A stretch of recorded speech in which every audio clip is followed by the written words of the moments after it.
I'm just enough to make you smile, and you need me to hold you close, and all your fears that you dream of will disappear. Hey guys, welcome to my channel. Today's video is so exciting. As you can see by the title, today's video is going to be my birth story, everything that led up to it, how my labor and delivery went, and all of that. Baby is down for a nap right now, and I'm praying and hoping that he does not wake up while I'm filming this, because I put him down and I quickly did my makeup, and now that I'm filming, he's probably going to wake up, so I might have to like pause in between. I'm hoping that this goes smoothly. This is my first time sitting down and filming. It feels so good, but so weird at the same time. If you guys are new to my channel, hello, welcome. I just had a baby a month ago, and it has been such an experience. I cannot wait to share my story with you guys. If you guys are new to my channel, I would love if you would subscribe down below. And if you guys want to hear about my labor and delivery experience, then let's just jump right in. First off, I just want to say, please ignore my messed up nails, mom life. Okay, so I don't even know where to begin. I feel like this video might be a little all over the place, so I'm sorry if it is. My due date was actually August 8th, and let's just say I was late. So the week leading up to my birth was awful. I was in so much pain. I was in what they call, there's a certain name for it, I will put it like right here, but I kept feeling like I was in labor, and I was getting really strong contractions that were lasting all day long, but they would only be like 8 to 10 minutes apart, and then I'd have like a 3-hour break, and then I'd get them again, and it was like this every single day until I gave birth. And it was horrible because I would think that I was in labor every single day, and I just knew that I wasn't, because I wasn't having close enough contractions to be in labor. Because they say that you should be having contractions like 5 minutes, 2 minutes, 3 minutes apart for an hour straight, and then that's when you should head to the hospital. Or if your water breaks. At this point, my water did not break, and I was only like 1 centimeter dilated because I had gone to the doctor every week to see how dilated I was. And I was so frustrated because each day that went by and I had really strong contractions, I thought for sure, this is it. Today's the day I'm going in labor. And I would just wake up the next morning and it would just repeat. So like I said, I was having the contractions every single day, all day long. I have an app on my phone where you can actually time the contractions, so I would always time them, and they would never be close enough together to be considered in labor. And it was so frustrating because I was in so much pain. I'm talking, these contractions were super painful, where I couldn't walk, I couldn't talk. These contractions went on for a week straight. I know that they call like the contractions Braxton Hicks unless you are in labor, but these felt so much stronger than Braxton Hicks. I started to have Braxton Hicks, I want to say in my 2nd to 3rd trimester, so I know what those feel like, and they aren't nearly as strong as these contractions that I was having. So I was so confused, and that's why I thought I was in labor for days. It was so awful. So these strong contractions actually started the day before my due date. So I thought that was it, especially like on my due date. I was like, I'm going into labor today, this is it, and it wasn't. So this is going to definitely get a little graphic, so if you are someone that has a sensitive stomach or you don't like stuff like this, I would recommend closing out of this video, because I am going to talk about stuff. Okay, so I'm looking back at my calendar because I can't remember what day it was, but my sister had come over that day just to hang out with me, and I'm so thankful that she did, because I had gone to the bathroom and I was really freaked out because what came out of me did not look normal. I didn't know what this was. It was this weird gooey substance that had come out of me, and I thought it was my mucus plug, but when I had googled what a mucus plug looked like, this didn't really look like it. It was more like bloody and like kind of weird looking, and so it freaked me out. So I called my gyno and he said it sounds like your mucus plug, but I explained to him it didn't really look like a mucus plug, so that freaked me out, especially because I was having these contractions at the same time. But he didn't seem concerned, so I just went on with my day. And within the next couple days, I was still losing my mucus plug. So there was still this like gooey substance coming out of me that was almost like bloody. It almost looked like old period blood, if you know what I'm talking about. It lasted for a couple days, which they do say that you can lose your mucus plug for a couple days. So I thought that was weird. So I just kind of went with it and just dealt with it. And then that brings me to the night that I went into the hospital, or the morning, I would say. Okay, so this brings us to August 14th. It was a Saturday. Me and my boyfriend had ordered food out for dinner, and we had it delivered to our house, and I just was feeling a little off. Like, I didn't really have much of an appetite, and my contractions were the worst at this point. Like, they were just so painful. But again, they were only like 8 to 10 to 20 minutes apart, sometimes 30 minutes apart, sometimes 2 hours apart. They were just all over the place. So I was like, this is so frustrating. And I just was in a bad mood because I just didn't know like what to do. I remember it being about 1 o'clock in the morning, so technically August 15th. And I was just tossing and turning, and each time a contraction would come, I remember just squeezing onto the bed frame so tightly because I was in so much pain. I kept tossing and turning and trying to sleep through these contractions, and it just felt impossible. I was getting absolutely, oh, I forgot to mention that I was getting no sleep at night because my contractions would get really strong at nighttime, and that's when I was trying to go to sleep. So I was having issues sleeping through the night because I was just feeling these contractions. So I'm going on about 3 days of like only getting like 2 to 3 hours, if that, of sleep through the night. It was terrible. At this point, I was like a zombie, and I was like, if I'm about to give birth, I have no energy to give birth. Like, I was terrified. So by about 3 a.m., I said, that's it. I'm gonna start recording these contractions consistently with this app because I think this is it. Like, I was in so much pain. So around 3 a.m. I started recording my contractions, and I actually have the app still. So I'm going to pull it up. It's called Contraction Timer, and I started recording the contractions at 3:02 a.m. and my first one was about a minute long, and then the next contraction was about 5 minutes apart. Then the next one again was about 5 minutes apart. The next one was 3 minutes apart. The next one was 4 minutes apart. And then around 3:30 a.m., they started to get intense, where they were like 3 to 2 minutes apart consistently for an hour straight. So like I said, it had been an hour of consistent contractions that were 2 to 3 minutes apart. So I said, you know what? I'm gonna call my gyno, see what he thinks. I called him and he said, come to the hospital. They are gonna be waiting for you. It sounds like it is your time. So me and my boyfriend just like frantically packed our stuff. I already had my hospital bag packed. I had his packed. So I pretty much just had to get dressed. So I just threw a quick dress on, and he just quickly got changed. At this point, I didn't think that I should eat because I was like, okay, I hear you're not supposed to eat before you're in labor, but stupid me didn't think to just eat like something small, like a granola bar, like I should have, and I didn't eat anything. So my stomach was pretty much empty. So we had gotten to the hospital, and they, you know, checked us in and everything. The nurses hooked me up to the monitor where you can see like your contractions and all that, and they looked at the screen and they were like, oh yeah, you are having strong contractions, you are in labor. And I was like, finally, after a freaking week of thinking I was in labor, I was finally in labor. I was like, this is it. I was so excited, but also so nervous because honestly, giving birth terrified me. I was so scared. I have anxiety, so I mean, I don't have to go over that with you guys, you know. I was going into this thinking, my poor nurses, oh my God, I'm gonna be a nightmare patient giving birth. So at this point, I was having strong contractions, but I didn't want to take any epidural yet or anything. I wanted to kind of see how long I could last until I needed it. So I kind of just, you know, walked around. I did ask them to bring me a birth ball, which was really helpful. I was able to sit on that and kind of just like bounce through my contractions, and it really did help. Okay.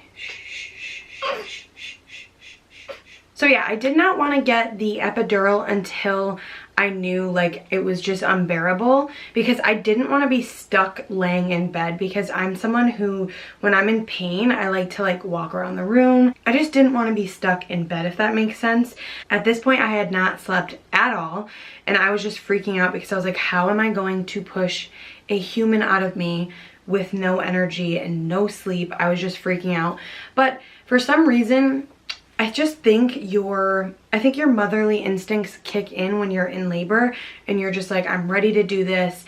I don't know what came over me, but usually I'm someone that has a lot of anxiety, and I did not have any anxiety in this hospital during birth. I am so thankful that I did not have any anxiety while going through this experience. I don't know if it's because you're just in so much pain, your mindset is to just push this baby out, and I don't know, I just feel so blessed that I did not have any anxiety. So that was a huge plus for me. I'm so thankful for that. So at around 12 o'clock, my doctor had come in and he broke my water for me because my body just naturally didn't do it. So he did do that, and unfortunately, the baby did poop inside of me. So when he did break my water, it felt like a big warm gush of water just came pouring out of me, and it doesn't just stop. It just keeps coming out.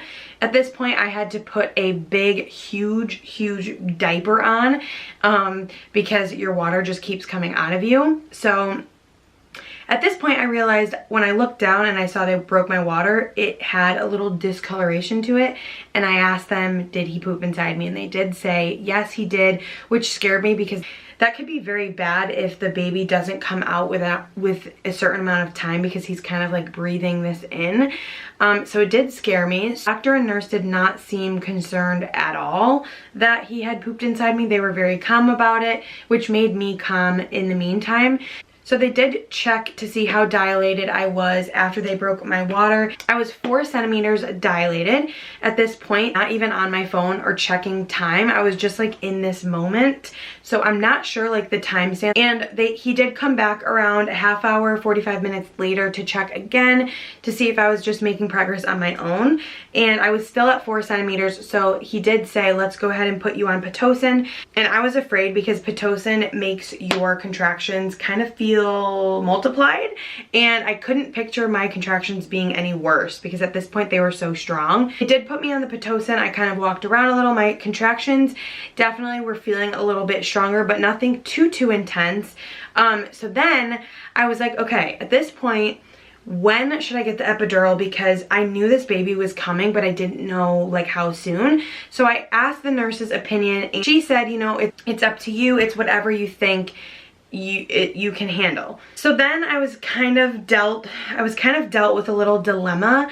I found out that the anesthesiologist could either only give me the epidural then, or I had to wait 2 hours. So this was at about 12 o'clock, and I was like, oh my God, if I get the epidural and I don't deliver this baby till like 9 o'clock, I'm stuck in bed for 9 hours. And I was just afraid of that. I didn't want to feel stuck, if that makes sense. Because once you get the epidural, you obviously can't walk and get out of bed because you can't feel your legs.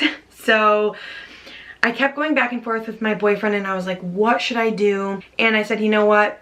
I've been in so much pain for this last week. I think my body deserves a break. That way, if I get the epidural, maybe I can take a nap before I give birth. Let's just do it.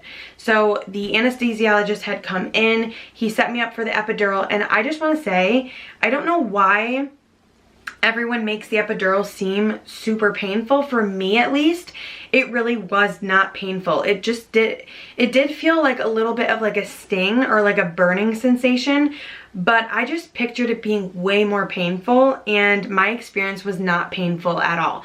I took a deep breath. You have to stay very still. He put the epidural in, and when he was done, I was like, that's it? And he was like, yep.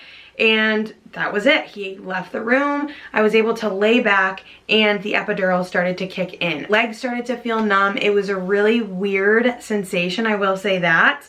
And I did have one little slight, I don't want to say issue with the epidural, but I will say that my left side was way more numb than my right side. And when I say that, I mean my leg just, I could feel a little bit more going on contraction wise on like my right side. She kind of explained it as, when I told the nurse that I was still feeling a little bit of pain on like my lower right side. She did explain that sometimes the epidural doesn't travel evenly through the body. She had me lean to my right so that the epidural would kind of move into that area, which helped tremendously, and at this point everything was numb and we were good to go. So throughout this pregnancy I had extremely bad heartburn. It was terrible. Terrible. I was concerned that my heartburn was going to be really bad during labor because you obviously have to lay down. So I was afraid of that, and once I was laying in bed, my heartburn got really bad and uncomfortable. So I asked the nurse if there's any way we can lift my bed up and I can sit up, and she said no problem. So once I was sitting up, my heartburn started to get a lot better. At this point, me and my boyfriend were just kind of waiting, and it was funny because my boyfriend knows how like anxious of a person I was, and he kept asking like, are you okay? How are you doing? He's like, you seem so like laid back, comfortable. He's like, are you on drugs right now? I feel like you are so calm, and like it's so strange to him because normally I'm just like a head case. So he kept asking how I was doing because I was just so calm, and like he wasn't used to seeing that side of me. So I was just chilling, laying there, waiting. When you do have the epidural, at least for me, I could still feel the pressure of a contraction. So I could still feel like, okay, I'm having a contraction right now, which is really good because I was afraid that when it was time to push that I wouldn't feel anything at all. An hour had passed, the doctor came in and he checked me and he said, holy cow, you are about 8 centimeters dilated. And I was so happy to hear this. So within like an hour of the pitocin, I had gone from 4 centimeters to 8 centimeters, which made me so excited. I was so ready to push this baby out. So he left the room. He said, I'm going to come back in a little bit and check you again. During this time, I just kind of laid in bed and kind of talked with the nurse and my boyfriend, and we were kind of just laughing and talking about stuff. And it just did not feel like I was in labor. Like it was just so chill, laid back, relaxed. So the nurse had to put a catheter inside of me after I got the epidural, because you obviously can't get up to pee or anything because your legs are numb. So she was having like a difficult time. I was kind of like, what? Is this normal? I was numb, so I couldn't feel it being done. And she actually had told me when she was done putting the catheter in me, she said, you know, I was having a hard time because your baby's head is so low that it was in the way. And I was like, okay, this is like, we're getting somewhere. So she actually had checked me because I felt like I was starting to feel a lot of pressure, like I had to poop, which actually means that you are pretty close to having to push. They say whenever you feel like you have to poop, that usually means that it's time to push. So I actually kept saying to her, like, I feel like I have to poop. And she was like, you know what? I'm gonna check you again and then have the doctor come in. So she checked me and she said, your baby is 2 knuckles deep. So he was literally like so low and so close to being pushed out. So she said, you know what? Why don't we try pushing and see where we're at. So my boyfriend came over and he actually got to hold one of my legs up and the nurse held my other leg up, and she said, let's just do a practice push. So she explained to me like how to push and all that. So I did one little practice push with her and she was like, that was great. That is exactly what you want.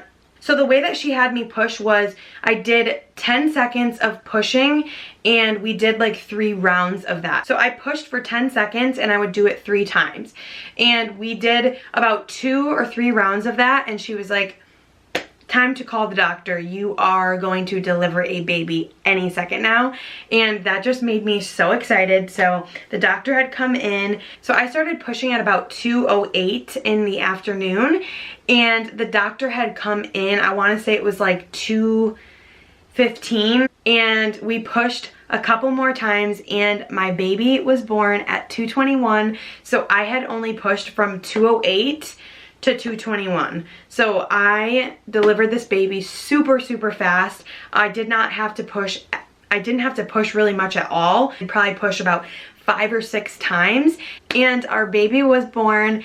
It was the most beautiful experience I've ever experienced in my entire life. As soon as he came out, they put him on my chest, and it was seriously the most amazing experience. He had his eyes open and he was staring right at me, and it was honestly the most amazing experience I've ever had in my life. He was laying on my chest and he was just looking right up at me. My boyfriend was right next to me looking at both of us. They let him sit on my chest for a little bit for skin to skin, and then they took him away so that they could measure him and clean him off a bit. So he was 7 pounds 3 ounces when he was born, and he was 20 inches long or 21 inches long. He is growing so much since then. He's now 22 inches long and about 10 pounds. So he is a growing baby. He is hungry, he is feeding. And at this point I had to deliver my placenta because some people will deliver their placenta with their baby. At this point I didn't, so I had to push that part out, which was not hard at all. They kind of just pushed on my stomach and I just did one big push and my placenta came out in one big gush, which was honestly so weird. I saw it come out and it was just like this big red sack. My boyfriend actually watched them deliver the placenta. He said it was the craziest experience to watch that come out, and also my boyfriend had one of my legs up in the air while I was delivering, so he was able to experience this whole thing, and he doesn't get like sensitive with blood or anything like that, so he was a champ. He watched me deliver the baby the entire time and he said it was such an amazing, crazy experience. So after I had delivered the placenta, he just wanted to make sure that everything was out, so they kind of push on your stomach, which I will say is kind of really uncomfortable. So I did actually tear. I had a 2nd degree tear. I don't know if that's like the right term, 2nd degree, whatever. So he did have to go in and stitch me up, which I will say was actually more painful than delivering the baby. I did not feel 1 ounce of pain delivering the baby. I did feel like when the head came out, I did feel a lot of pressure, but it wasn't like a painful experience. It was just pressure, if that makes sense. But when he was stitching me up, I definitely could feel a little bit of what was going on down there, and that was definitely more uncomfortable than actually delivering the baby. So once he had stitched me up and I was kind of cleaned up, I was able to like get up, go to the bathroom. I just could not believe that I had given birth to this beautiful child. Like I was in awe. I am so grateful that I was able to deliver my baby vaginally. I was so afraid that I was gonna have to do a C-section. Not that there's anything wrong with that, but the recovery of a C-section is a lot harder. And I just wanna say thank God for epidurals. I don't know what I would do without it. I was in so much pain with the contractions that I can't imagine pushing the baby out while feeling the contractions. It just blows my mind that my body was able to push this human out in less than 20 minutes. Like, it blows my mind. So yeah, that was pretty much my whole birth story. Let me know if you guys want to see another video on like the actual postpartum, how it is like being a new mom, what it was like going through recovery, because it was a lot more than I actually thought it was going through recovery after giving birth. So let me know if you guys want to see a video on like the recovery, being a new mom, all of that. Unfortunately, I don't have the time right now to go into that. Unfortunately, right now, I only have a small amount of time to film and edit this video because my baby's napping and he is not a napper. He doesn't like to nap for too long. He kind of takes like cat naps. I've had to get up during this video a couple times to kind of soothe him and feed him and put him back to sleep. So I hope that you guys enjoyed this video, and I'm sorry if it was all over the place. There was just so many details. I'm sure I forgot something and I'm gonna be annoyed at myself for forgetting. So if you guys have any questions at all, leave them down below. I will be responding to comments. I also want to do another video kind of like introducing you guys to Noah. So that is it for this video. Thank you guys so much for watching, and I hope to see you guys in my next one. Bye!